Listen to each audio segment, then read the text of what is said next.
Hello everyone. For this tutorial video, I'd like to introduce you to the polar coordinate system instead of the normal rectangular coordinate system, more formally called the Cartesian coordinate system. At this stage, you should be familiar with the fact that the rectangular coordinate system has the coordinates of x as the input and y as the function of x, where x is the horizontal position on a graph and y is the vertical position. The same general idea holds true for polar coordinates, but we will graph it an entirely different way, with circles instead of rectangles. The polar coordinates are defined as the radius r as a function of the degree. So we represent these with vectors on a circle, where the radius is the length or magnitude, and the degree is the direction from 0 to 360. So if we were told to graph the polar coordinate 2, pi 6, we would sketch a vector with a length of 2 and a degree of pi 6, and that is our answer for the polar coordinate.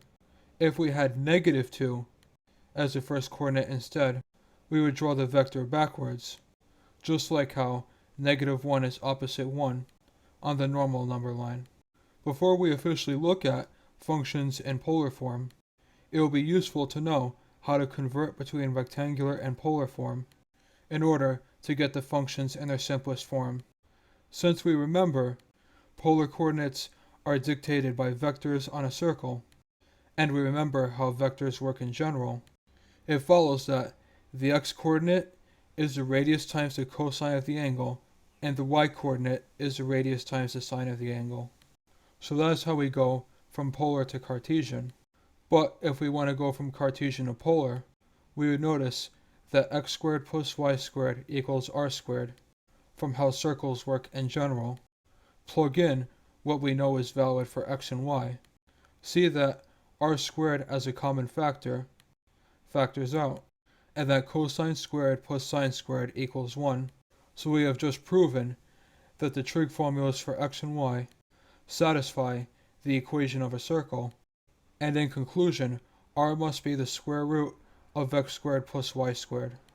We next figure out a formula for the degree in terms of y and x by noticing y over x has the r's cancel out, and sine over cosine is tangent, so the degree must be the inverse tan of y over x. However, if we remember from the trig tutorials, you cannot simply plug and play this value. You must also add 180 when appropriate, or pi since we are working in radians. So now that we have figured out how to convert between the two systems, we can practice this on specific functions. For example, if we were told to convert this function to polar coordinates, we would see it might look nonsensical at first, because it does not match any graph we know. And unfortunately, once we do the substitutions of x and y in terms of trig functions, the function does not get any simpler. However, if we were given something like this, and asked to convert it into Cartesian coordinates, we would first start by getting the left-hand side in terms of r squared by multiplying everything by r, and seeing that we remember r times cosine of angle equals x, so we substitute this.